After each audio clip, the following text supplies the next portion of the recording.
Bueno, pues bienvenidos nuevamente a esta saga, a esta serie de diálogos sobre la llamada.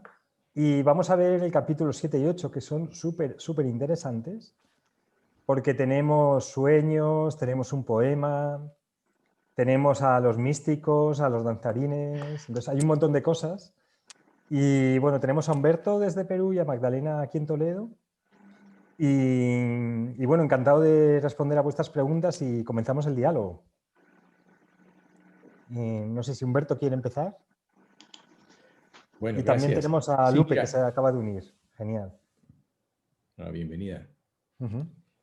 Mira, María, se disculpaba, pero me envió una pregunta del capítulo 7 y una del número 8, que con el permiso te la voy a leer. Dice, en el capítulo 7 habla ella, el dolor por la separación de Ariadna hizo que Lorenzo entrara en el mundo de los sueños. El contacto con la dimensión espiritual siempre es a través del dolor que las personas despertamos. ¿Se despierta por amor o Pregunta. por dolor? Lo que pasa es que el 99% de las personas elige el dolor.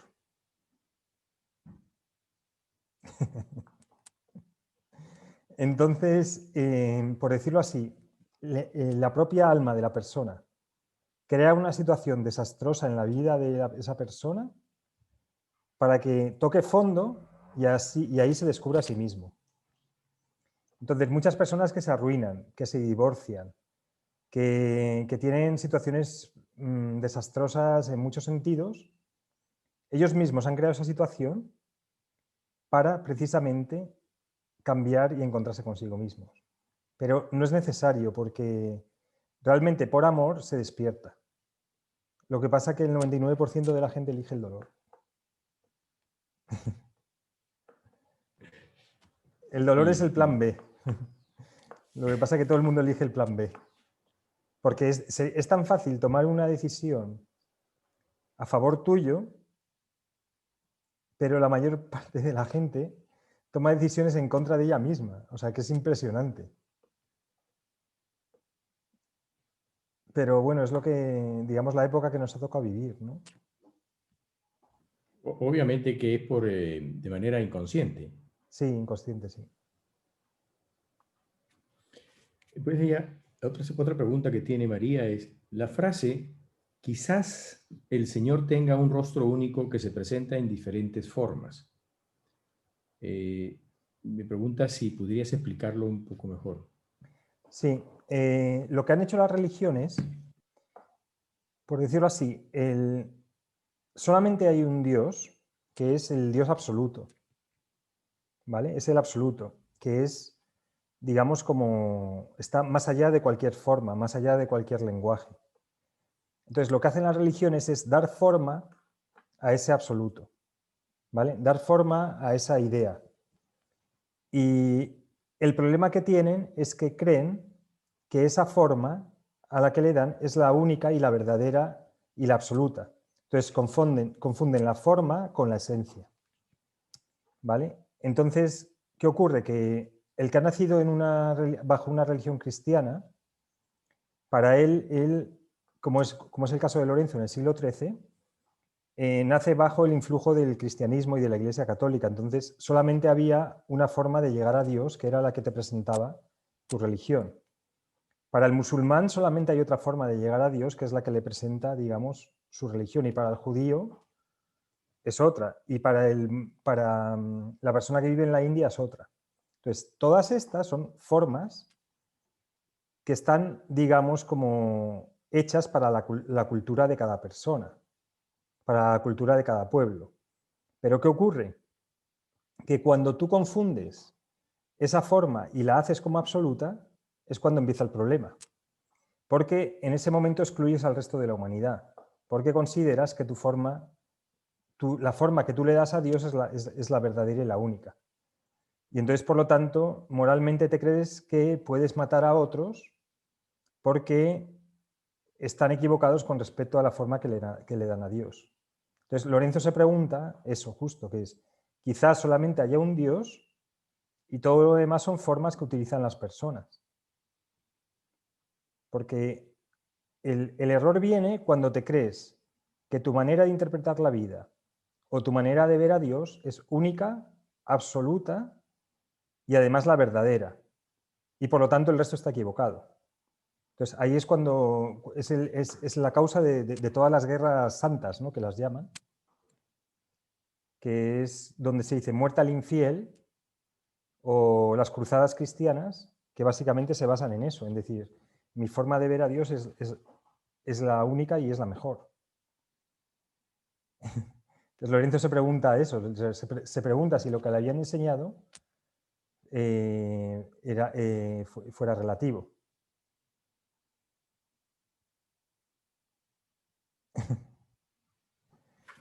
A ver, yo después voy a hacerte otras preguntas, pero creo que, Okay. a ver si Lupe o Magdalena lo formulan. Magdalena tiene la mano levantada. Muy bien, hola, buenas tardes a todos. Hola.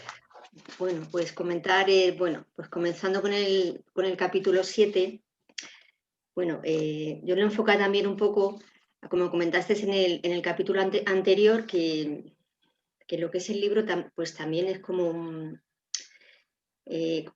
basándonos en los principios. Entonces, por ejemplo, en esta situación con Lorenzo, ¿no?, que se encuentra pues en este estado con esas emociones intensas, pues digamos que se ha ido de un principio a otro, o de estar equilibrado, bueno, pues se ha ido para un lado. Entonces, la pregunta es, si no hay o se establece una comprensión o aceptación de la experiencia vivida para transformarla en algo positivo, ¿no?, como hemos podido ver, ¿no?, pues ese dolor pues es el enfado, y ese enfado en comprensión, pues digamos que nos apaciguamos, ¿no?, o el alma se apacigua. Se repiten estos estados con otras experiencias, pero estos son estados de la psique, ¿no? Entonces, estas experiencias que tenemos en la psique, ¿de qué manera si no se transforma?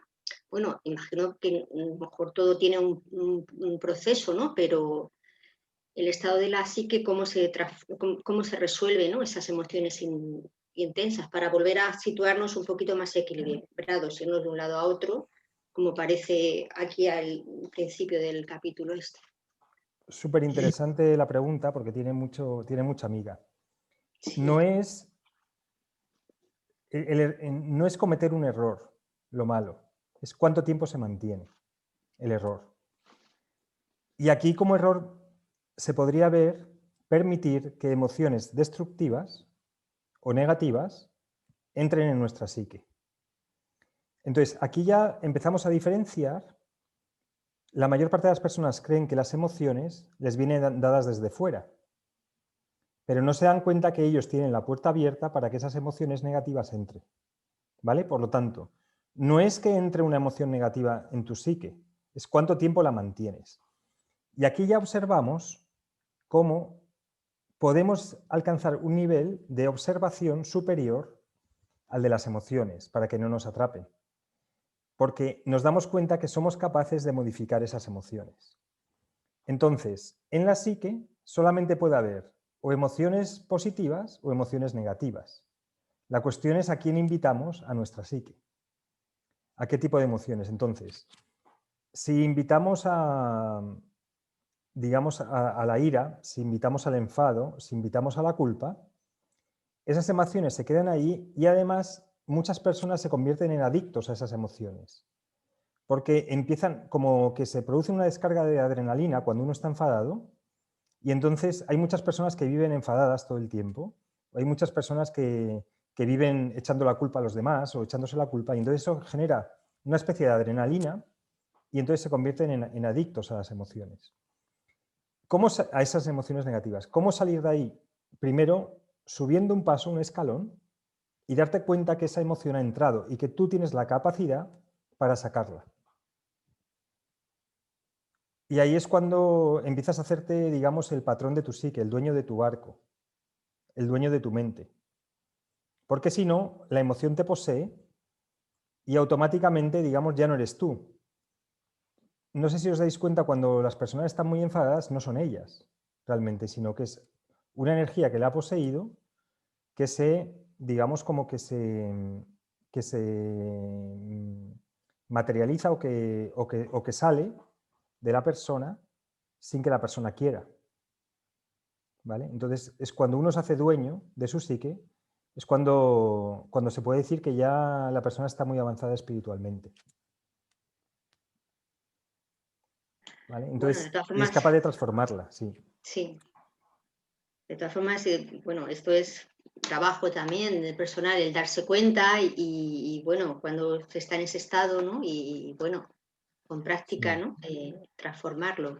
Me imagino que, bueno, Sí. sí, lo he O sea, entendido. no es cometer un error, porque todo el mundo puede en un momento dado enfadarse. Es ¿cuánto tiempo mantienes el enfado? ¿Cuánto tiempo permites que ese enfado te saque de tu centro? Ahí es ahí donde está la diferencia, ahí es cuando se puede corregir. Y ese es el trabajo realmente, observar cuando el enfado nos puede o en las emociones negativas no nos puede. Así que súper interesante la pregunta, porque nos da una concepción de nuestra capacidad mayor, de que podemos nosotros invitar a las emociones que queremos. Es muy difícil cambiar la vida o la situación de una persona si no cambia sus emociones. Lo primero que te dicen para que tú cambies tu situación es que estés en una actitud de agradecimiento. Entonces, en lugar de quejarte, da gracias por lo que tienes. Porque en ese momento, en esa gratitud, en esa emoción de gratitud, porque las emociones también generan como una vibración. Entonces, tú imagínate que le vas a subir el sueldo a alguien de tu empresa. ¿A quién le subirías el sueldo? ¿A alguien que está agradecido y que se presenta todos los días en la empresa con buen ánimo y queriendo cambiar las cosas? ¿O a la persona que está quejándose y está discutiendo todo el tiempo? Aunque haga incluso mejor trabajo. Siempre vas a decir, se la voy a dar a esta persona. Pues la vida actúa un poco igual. ¿A quién le va a favorecer la vida? ¿A quien se está quejando o a quien está agradeciendo? Entonces, nosotros tenemos la capacidad de cambiar. Y el principio del cambio pasa por cambiar aquello que tenemos en la psique.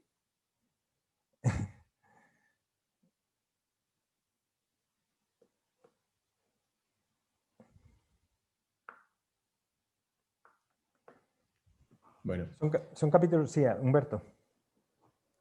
no sé si Magdalena tendrá otra, pero ahí puede levantar la mano. Mira, en el capítulo 7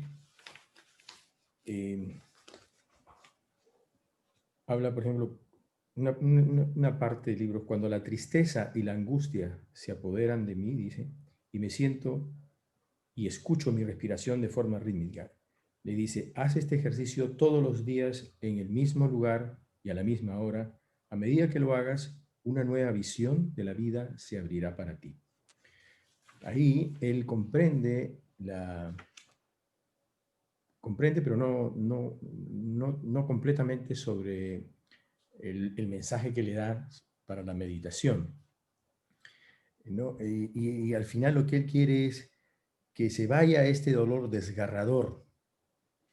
Entonces, la pregunta ¿es posible realizar una meditación sin previamente saber cómo es y para qué sirve?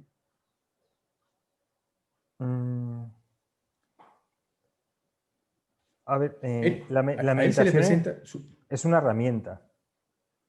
Entonces, y la espiritualidad es teoría y práctica. Por lo tanto, o sea, tú le puedes decir a un niño pequeño, aquí tienes un martillo, dale aquí a este martillo y clavarás el clavo. O le puedes dar el martillo directamente y ya que el niño haga lo que quiera. Entonces, no hace falta explicar para qué vale la meditación para que tenga los efectos. Pero sí que los efectos que tiene son que precisamente uno se da cuenta que no es su cuerpo físico, que no es su mente, que no es sus emociones, que es algo más allá de todo eso. Es para lo que vale esa meditación y justo lo que le dicen es que se te abrirá una nueva puerta. Es esa puerta hacia el yo, hacia el ser, que puede tomar decisiones sobre su vida, sobre los vehículos de expresión. Entonces, no hace falta que se lo expliques, simplemente que la persona se dé cuenta por sí misma de las consecuencias de la meditación. En general, digamos, la enseñanza espiritual es teoría y práctica. Entonces, está bien explicar, pero si uno no practica, yo te puedo decir todo lo bueno que tiene hacer un ejercicio de respiración 10 minutos al día, que si no lo haces, no vas a ver, digamos, los beneficios. Al igual que hacer deporte, al igual que... Entonces, es teoría y práctica. La teoría vale para ir afinando la práctica, porque hay mucha gente que ya ha practicado y entonces a lo mejor lo que hace es poner palabras a esos estados que son casi inexplicables. Y entonces tú dices, ah, vale, ya sé dónde estoy, ya sé lo que me está pasando, ya sé por qué me ocurre esto. Por ejemplo, cuando haces meditación sueñas más. Entonces, como mucha gente ya le ha ocurrido, pues ya se dan cuenta que entras en otra dimensión. Así que es básicamente teoría y práctica.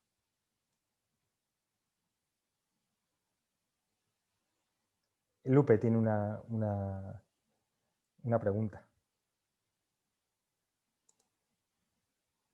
Espera, que te reactivo el audio. Perfecto. Sí, mira, el tema de lo de la meditación con los sueños, es decir, cuando tú más espiritual estás o más meditas, ¿estás más conectada con los sueños? O es que eso no lo entiendo muy bien, porque a lo mejor tú puedes tener mensajes en sueños o no sé, es que el mundo de los sueños yo no sé interpretarlo ni sé nada, pero a lo mejor se te puede manifestar cosas por esa vía, pero no sé cómo te puede ayudar en tu día a día. Porque, por ejemplo, a Gonzalo le ayuda, o sea, él se da cuenta que cuando empieza a meditar, pues inicialmente no lo ve, pero luego se da cuenta que a través de los sueños pues le dan mensajes. Lo que ocurre cuando uno empieza a meditar es que entra, digamos, en otra dimensión. Está el mundo físico. Cuando tú meditas, digamos, entras en el mundo de la psique, en el mundo de las formas, lo que hay detrás del mundo físico. Entonces, cuando tú empiezas a meditar, te empiezas a dar cuenta de las fuerzas que están detrás de cada situación, de las fuerzas que están detrás, de las fuerzas de los programas del ego y de los patrones que están detrás de cada persona, porque te das cuenta de los patrones que están detrás de ti, ¿vale? Entonces, muchas veces solamente cuando una persona medita, empieza a desarrollar una capacidad psíquica que cuando ve una persona ya está viendo su intención, sin que la persona ni siquiera hable, porque las personas llevan la intención y los pensamientos con ellos, porque vibran en un estado de conciencia, ¿vale? Entonces, el mundo de los sueños te revela también esas fuerzas que hay detrás de cada situación. Y a mí me ha pasado que muchas veces estoy pensando, ¿qué querrá esta persona? ¿O por qué ha ocurrido esto? Y de repente en el sueño se revela. Y entonces digo, ah, vale, ya sé lo que quiere. Y entonces ya no hace falta que me explique nada porque ya lo he soñado yo antes. Sí, Lupe, te reactivo el audio. Es que sí. A ver, a mí lo que, por ejemplo, veo que me pasa últimamente, creo, con los sueños, es que a lo mejor me llegan como mensajes a respuestas que tengo, o sea, preguntas que tengo sin respuesta, que en el mundo físico no me las puede dar nadie. Pero ¿qué pasa? Que yo, como todavía dudo tanto de mí, pues yo no sé si es que son paranoias mías o es que de verdad es un mensaje que me están mandando. Es decir, que yo siempre dudo de lo que veo y de lo que oigo, ¿sabes? O sea, no sé si soy yo, si es mi utopía o no sé. Gonzalo, yo eso no sé cómo trabajármelo porque el otro día soñé, por ejemplo, que veía así como la luna nueva en grande, que estaba así de noche y veía como la luna nueva. Es verdad que tengo sueños como muy significativos, pero yo no sé si es mi subconsciente o soy yo, no lo sé. Es decir, cómo puedes interpretar, no los sueños, sino cómo puedes interpretar el mensaje, lo que veas, si es algo, es que no sé preguntarlo ¿Era bien. luna nueva o luna llena? Luna nueva. ¿Y cómo viste la luna nueva? Si luna nueva no... Pues la luna nueva la vi o sea, yo estaba como sentada en algún sitio de noche y yo la vi como súper grande, negra. Lo que pasa es que se notaba que era luna nueva porque Ah, sabéis vale. que se queda como un poquito encima del cielo de cuando es Ujú, luna nueva, luna negra. sí. Sí, Entonces, lo que ocurre es que los sueños, el inconsciente tiene un lenguaje, que no es el sí. lenguaje lineal que utilizamos nosotros, ¿vale? Que no tiene la lógica de nuestro lenguaje, que es sujeto, verbo y predicado. El inconsciente tiene su propio lenguaje, es como el lenguaje de los niños, antes de que aprenden a hablar. Entonces, lo que hay que hacer es acercarse a ese inconsciente para descifrar su lenguaje. Entonces, por ejemplo, si has soñado con una luna nueva, la luna nueva indica que se va a iniciar un nuevo ciclo, ¿vale? Entonces, a lo mejor está queriendo decir, y tú estabas muy tranquila, estaba queriendo decir que se ha terminado un ciclo y vas a empezar uno nuevo. Y ya te está avisando porque el mundo psicológico ocurren antes las cosas que en el mundo físico. Entonces, y ocurren a lo mejor con 6 meses o con un poco de antelación, hasta que luego se materializa. Entonces, a medida que vamos trabajando, lo que podemos hacer es ir acercándonos a nuestro inconsciente como si fuera un niño pequeño y preguntarle, ¿qué es lo que me has querido decir con esto? ¿Sabes? Y te acercas no con la exigencia de que se te revele, sino que te acercas con el intento de comprensión, como queriendo comprender a un niño pequeño que te quiere mandar un mensaje. Y entonces no necesitas ningún diccionario de sueños, ni necesitas nadie que te los interprete, porque es tu propio inconsciente el que te está hablando. Y entonces empiezas a tener una relación con el inconsciente. Entonces, el inconsciente dice, ah, qué bien que me quiere comprender esta persona. Con lo cual, le voy a empezar a mandar más mensajes y no me voy a enfadar con ella. En cambio, cuando, al igual que un niño pequeño, se le castiga y dice, no te comprendo. Entonces, ¿qué hace el niño pequeño? Se autocastiga contra el rincón y ya no te vuelve a hablar, hasta que no sienta que tú te quieres acercar a tu inconsciente con comprensión.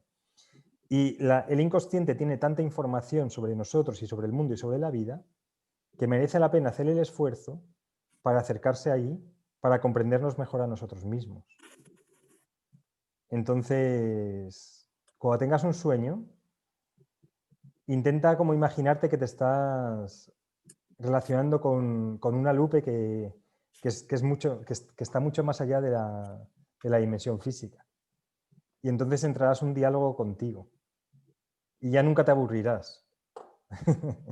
Es que pienso, Gonzalo, que es el mundo de lo de los sueños, cuando entramos así en nuestro crecimiento espiritual, pienso que es un mundo muy interesante. O sea que, como tú dices, ¿practicas el diálogo con tu subconsciente o inconsciente? Subconsciente, ¿no? Bueno, como O lo quieras llamar, inconsciente, no es lo mismo. hay escuelas de psicología que llaman consciente, preconsciente, subconsciente e inconsciente. Pero bueno, para no hacerlo tan, digamos, con tantas divisiones, es consciente e inconsciente. Y ya en el inconsciente, pues lo puedes llamar subconsciente o como quieras. Pero Que es lo básicamente mismo. sí. O sea, no hace falta dividirlo en tanto, pero vamos, se puede dividir si quieres. O sea, como en diferentes capas más profundas dentro del inconsciente, que puede ser el preconsciente, el subconsciente y el inconsciente. Pero bueno, no hace falta hacer tantas divisiones, pero si quieres las puedes hacer. Vale, vale, ok.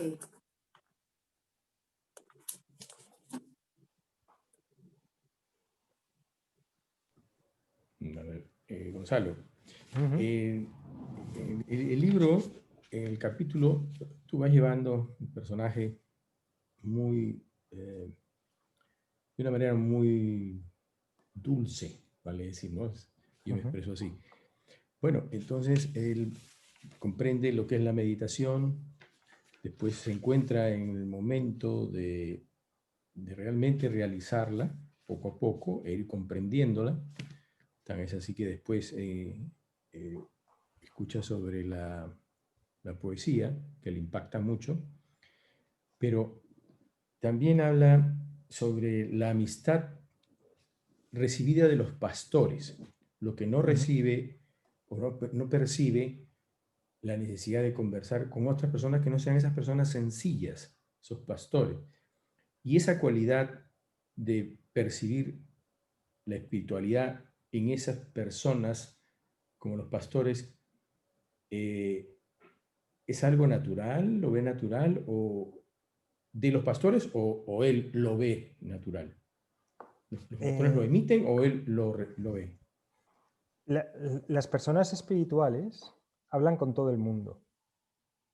Los grandes maestros espirituales hablan con todo el mundo porque de todo el mundo se aprende.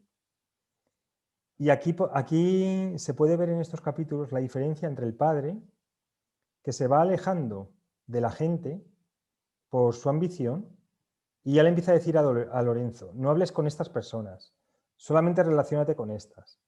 Empieza a hacer esta división. Y se ve la ambición del padre como le va alejando, digamos, de la gente, de la vida, del pueblo. En cambio, la persona espiritual habla con todo el mundo porque de las personas más sencillas son de las que más aprenden, porque han aprendido de forma natural.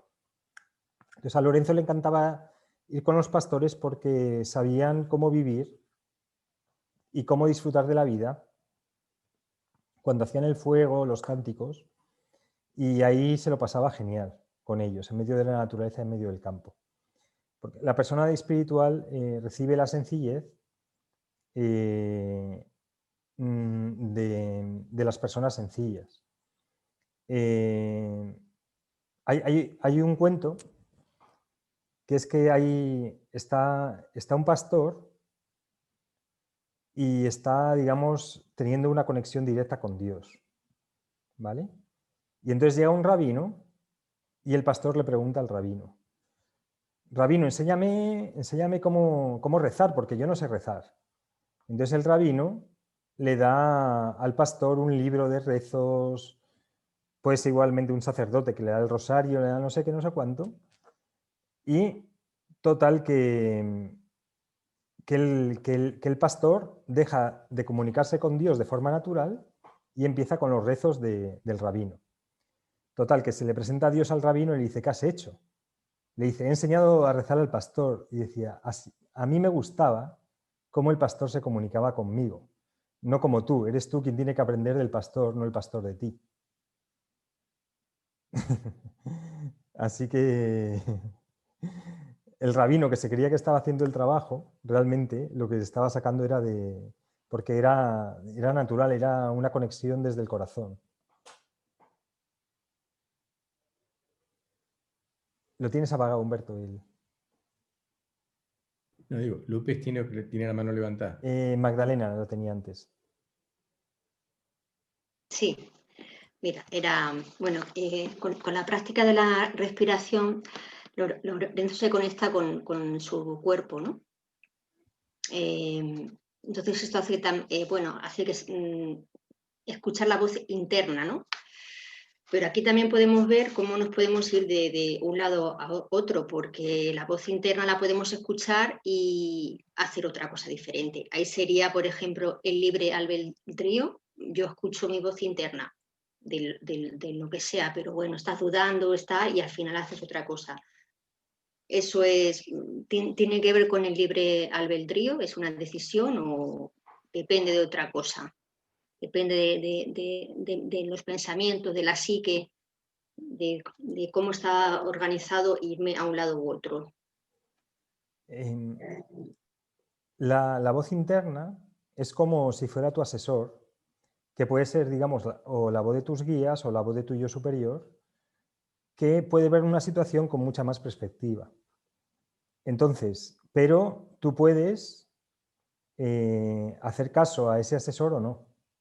porque siempre tienes la capacidad de decidir.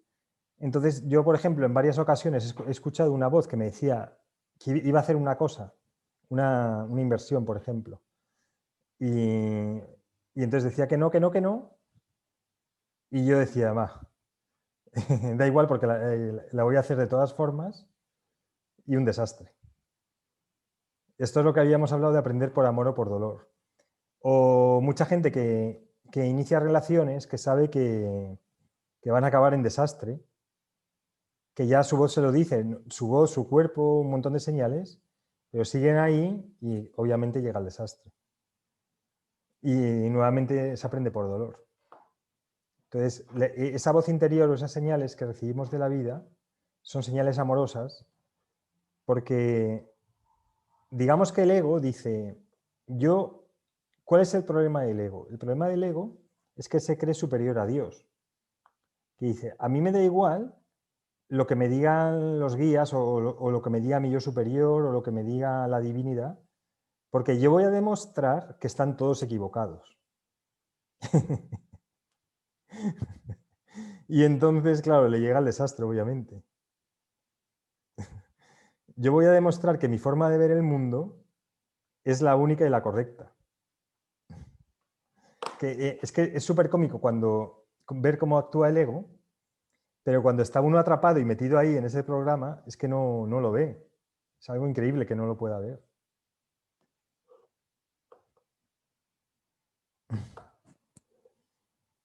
Lupe, no sé si tenía alguna pregunta.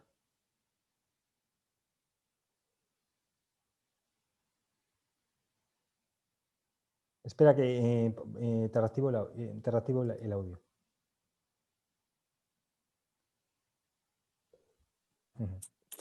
Yo lo que voy a preguntar, no sé si lo hemos hablado muy al principio porque me he conectado un poquito tarde. A mí me llama la atención lo que a Lorenzo le llama la atención el bailarín. Es decir, él percibe lo que es en la mirada, en los gestos, en lo que el bailarín transmite al mundo. Lorenzo percibe la espiritualidad de ese señor y como que le llama mucho la atención.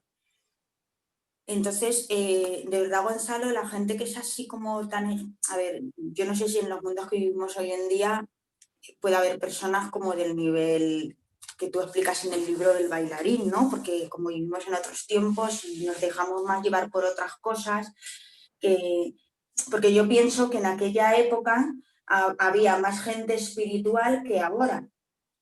O sea, ahora creo que nuestras generaciones estamos empezando como una nueva era para volver un poco a lo de antes, porque durante muchos años se ha perdido lo que es la conexión con la espiritualidad y todo eso.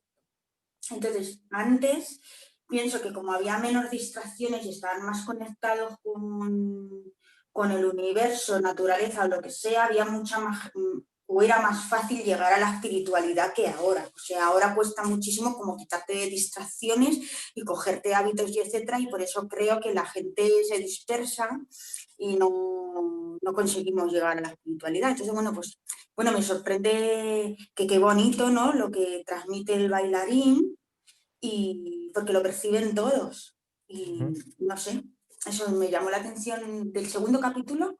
Sí. No es ya lo de las compras y los negocios y tal, que yo pienso que eso es un poco como lo de hoy en día, pero lo del bailarín me llamó mucho la atención, como lo transmite, sí.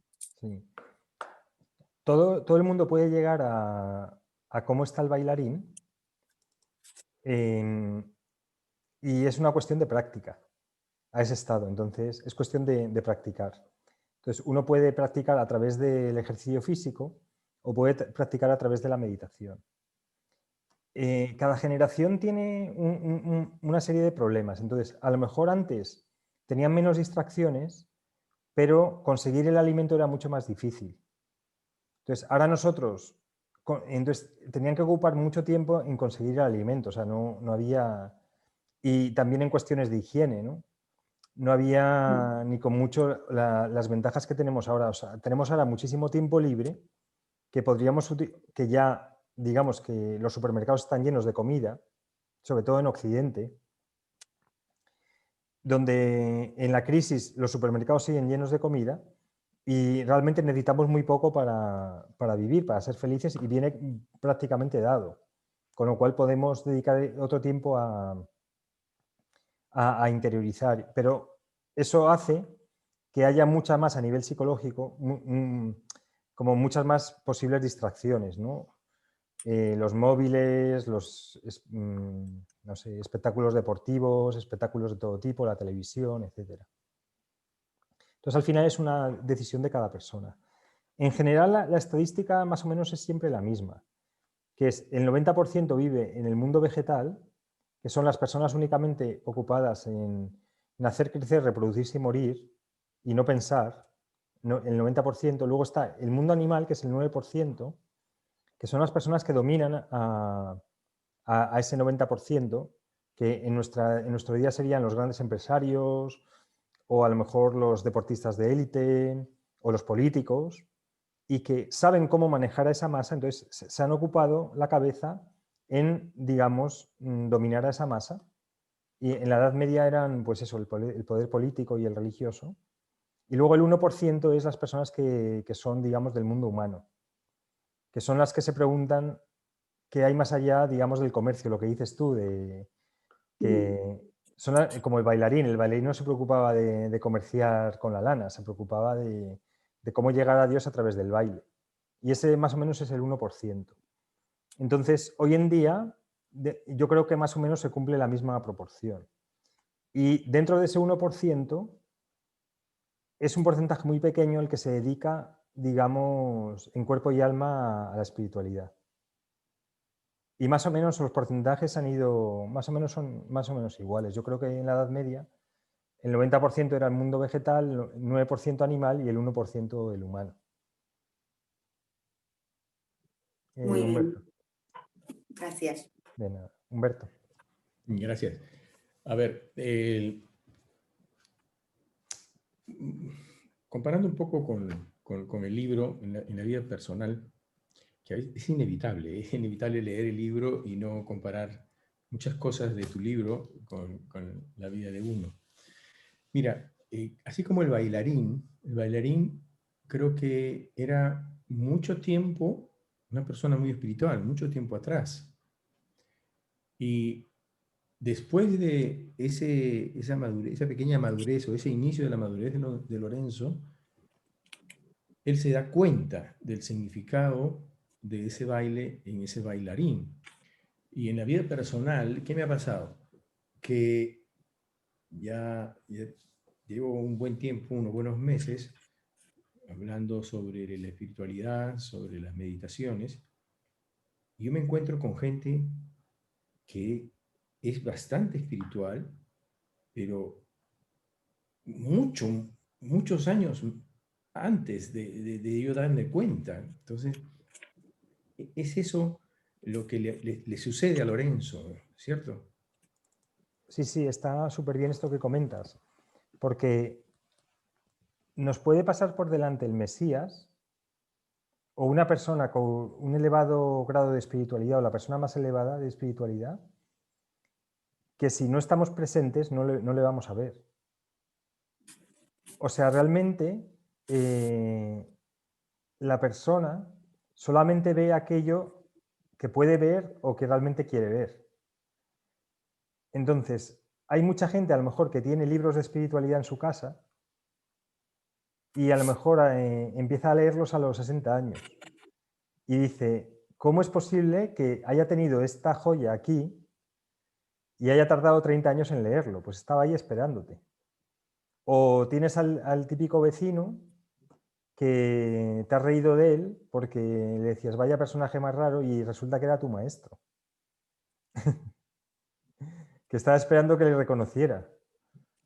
¿Sabes? Y entonces es así, ¿no? Entonces, en el libro a Lorenzo se le van apareciendo diferentes personajes para que se dé cuenta de dónde puede llegar. Para que no... Para que... Como que le van marcando el camino de forma inconsciente. Y se le presentan a la mayor parte de las personas. Lo que pasa que la gente, si está dormida o si tiene la cabeza en otras cosas, no les ve, no les reconoce. Entonces, la cuestión es reconocerla. Magdalena y Lupe. Magdalena, que había levantado la mano. Sí, quería comentar. Esta unión mística con Dios que tiene el bailarín. A ver, vale. Hay una frase bueno, que quería leer, que dice: está recibiendo el amor de Dios del cielo con la mano derecha y lo está repartiendo al resto del mundo con la mano izquierda para abajo. Entonces aquí también nos está dando una enseñanza, ¿no? De cómo llegar a ese mundo espiritual, esa evolución personal de una persona, o sea, cómo llegar a la espiritualidad de uno mismo a través de esta frase que está diciendo aquí, ¿no? Porque unos llegan con el baile, otros con los rezos, como decía Lorenzo, pero aquí nos está diciendo algo, ¿no? Nos está dando una enseñanza, ¿no? ¿Qué significa? ¿Qué significa? El bailarín practica un baile que practican los sufís, los derviches, que básicamente es eso, que es elevar la mano derecha al cielo y con la izquierda lo reparte. Y esto es un símbolo que ellos físicamente lo hacen. No sé si habéis visto el baile, que empiezan a dar vueltas sobre sí mismos y se pasan a lo mejor pues 1 hora, 2 horas o 10 horas bailando y no se marean, porque están recibiendo, digamos, la energía divina con una mano y la están repartiendo al mundo con el otro. Y esto es un símbolo de lo que hacen las personas espirituales, que es básicamente lo que reciben lo enseñan. Porque se colocan, es un puente, son puentes entre el cielo y la tierra. Entonces, los derviches, que el baile este que hacía, lo hacen de forma física. Entonces, lo que recibían lo iban dando. Pero esto es, digamos, con el baile. Pero a nivel intelectual se hace con los principios espirituales. Entonces, lo que uno recibe, lo transmite. Y esa es la labor que hacen los tutores espirituales. Y se puede transmitir de muchas formas. O con el baile, se puede transmitir con libros, se puede transmitir únicamente con la presencia, se puede transmitir a través del silencio. Ya cada uno, digamos, como que utiliza la forma que más le conviene o que más afín es. Y en diferentes tramos de la vida, a lo mejor una persona emplea un método y luego emplea otro. Así que es una forma de decir que la persona espiritual trae el cielo a la tierra. Lupe. A ver, Gonzalo, yo es que pensaba que era la mano derecha la que da y la mano izquierda la que recibe, y es al revés, ¿no?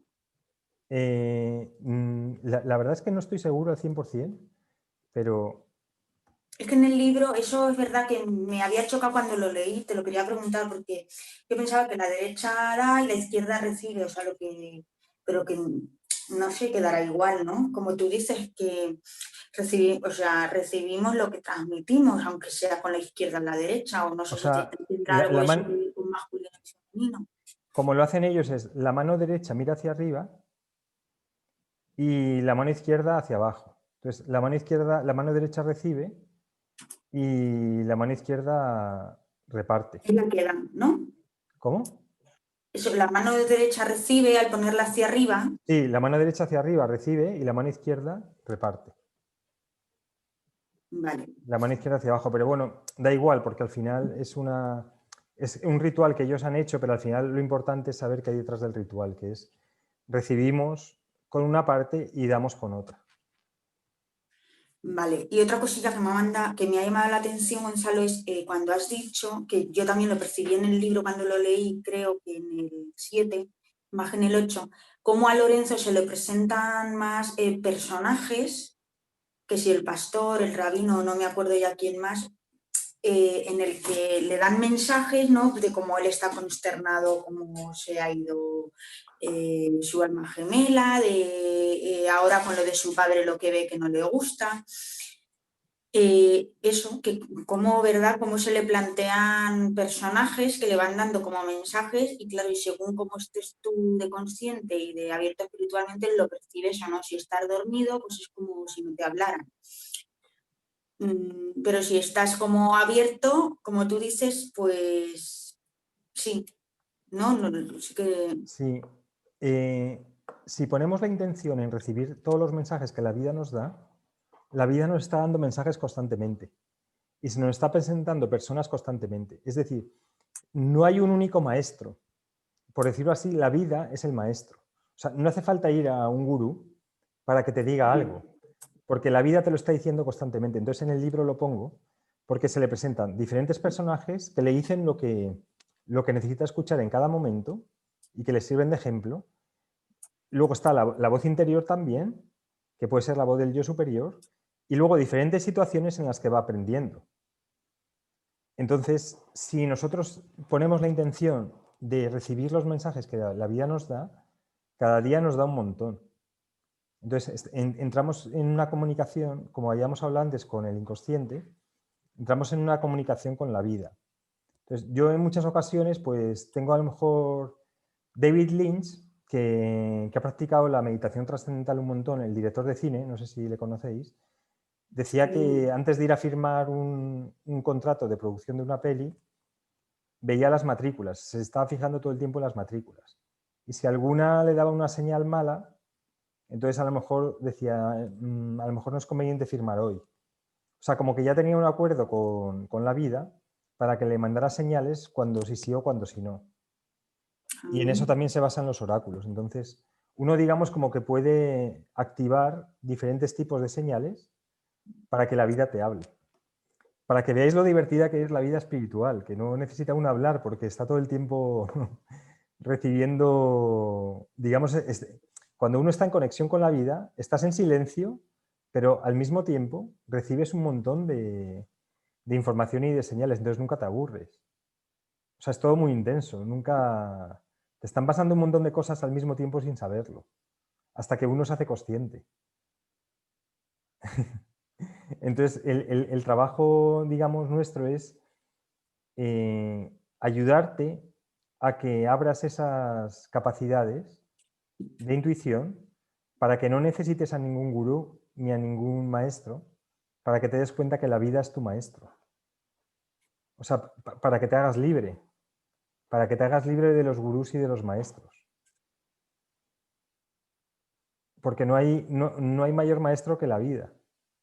Que la vida, o por decirlo así, que lo que se te presenta. En cada cosa que se te presenta, ahora mismo si ves tu forma de vestir, tu forma, cómo tienes el cuarto, cómo tienes tu habitación, ya te está diciendo un montón de cosas sobre ti. Entonces no necesitas ir a ningún psicólogo, ni necesitas ir a ningún maestro para que te diga cómo eres. Solamente observa tu habitación ahora y ya vas a recibir un montón de información sobre ti.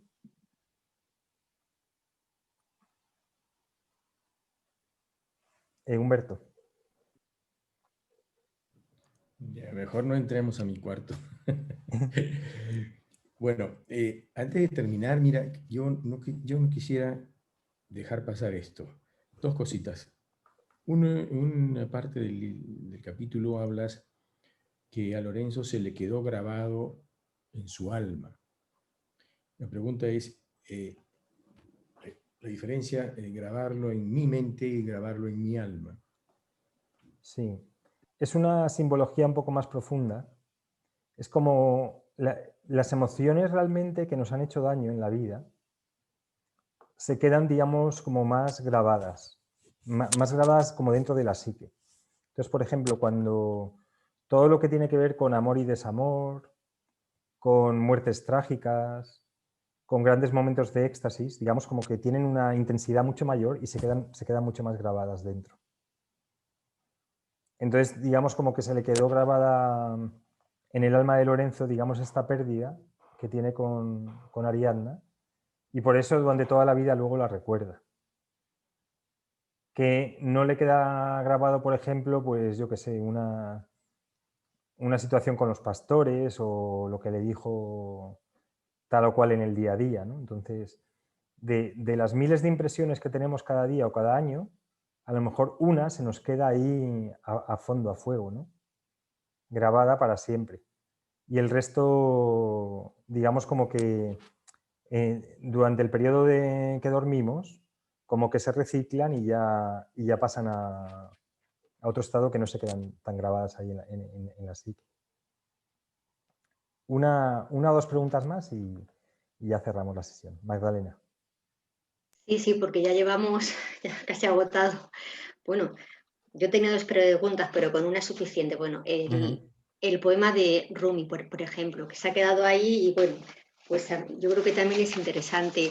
Yo le estaba leyendo y un poco, a ver, la conclusión que llego, bueno, ya le conocía de hace un tiempo, pero bueno, en ese momento no lo comprendía o bueno, hacía otras cábalas, digamos, ¿no? Realmente es lo que quiere decir finalmente que todos somos uno, que lo que es el amor de Dios, pues todos somos Dios, ¿no? Todos tenemos el amor de Dios, ¿no? Vamos así, entonces cuando el hombre vuelve y le dice soy tú, es cuando Dios le abre la puerta, ¿no? Entonces ahí también hay un conocimiento de la otra persona, ¿no? Eso, entonces, bueno, me parece que está muy bien, es interesante, muy interesante. Lo que dice el poema, si no recuerdo mal, es alguien llamó a la puerta del amado y se oyó una voz desde dentro que le dijo ¿quién eres?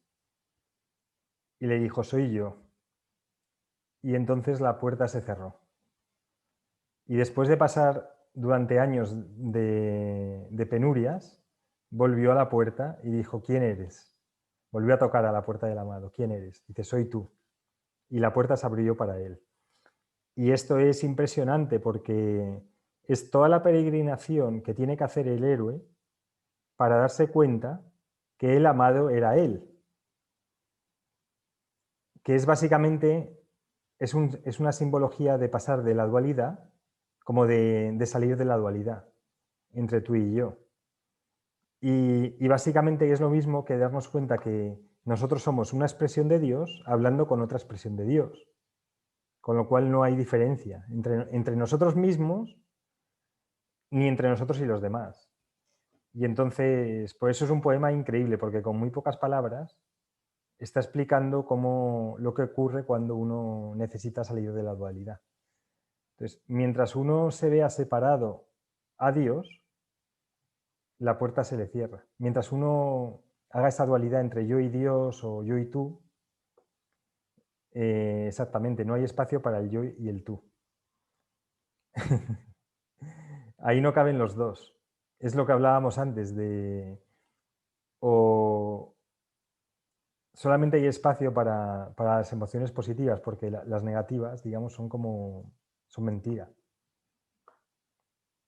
Así que yo creo que nos podemos quedar con este poema. Lo podéis leer en el capítulo 8 del libro, pero bueno, es un poema de Rumi del siglo XIII que se llama El amado, que está en internet, Rumi Mevlana se llama, y es un poema increíble. Y esta es otra, digamos, como señal que recibe Lorenzo, también, como otro maestro, donde de repente va a unos baños y de repente están leyendo el poema y dice, ¿qué querrá decir esto? ¿No? O sea, como veis, está todo el tiempo recibiendo señales Lorenzo. Así que enhorabuena por vuestro trabajo, ¿no? El trabajo de todo el mundo, porque al final estamos todos trabajando en lo mismo. Mucha gente, a lo mejor sin darse cuenta, los que estamos aquí, pues conscientemente, para salir de esa dualidad. Así que muchísimas gracias. Ok, muchas gracias. Ya será hasta Gracias, Lorenzo. Lorenzo, la próxima exactamente. semana. Y muchísimas gracias por estos diálogos porque ayudan mucho y espero que nos estén valiendo a todos. Estamos poniendo en el centro. En el centro, exactamente. Sí, escuchar Bueno, a Humberto y escuchar a Lupe, pues sus preguntas y todo, pues también yo creo que escuchar unos a otros, sí, la verdad que ayuda. Sí. exacto. Pues muchísimas gracias, chicos, y que Dios os bendiga. Gracias. Bye. Hasta la próxima. Hasta la próxima. Gracias.